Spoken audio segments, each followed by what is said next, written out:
సర్వాధికారియు నిరంతర స్తోత్రార్హుడైన యేసుక్రీస్తు నామంలో దూరాన సమీపాన ఈ వాక్యం వింటున్న మీ అందరికీ నా ప్రేమ వందనాలు తెలియజేస్తూ ఉన్నాను. ఈరోజు చిన్న వాక్యాన్ని మనం ధ్యానం చేసుకుందాం.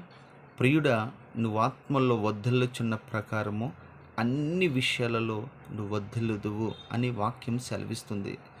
నా ప్రియమైన దేవుని బిడలరా, మనమందరము కూడా వర్ధిల్లాలని, అభివృద్ధిపరచబడాలని, విస్తరించబడాలని, ఫలించాలని నా ప్రభు కోరుకుంటూ ఈ మాటలు మీతో మాట్లాడుతూ ఉన్నాడు.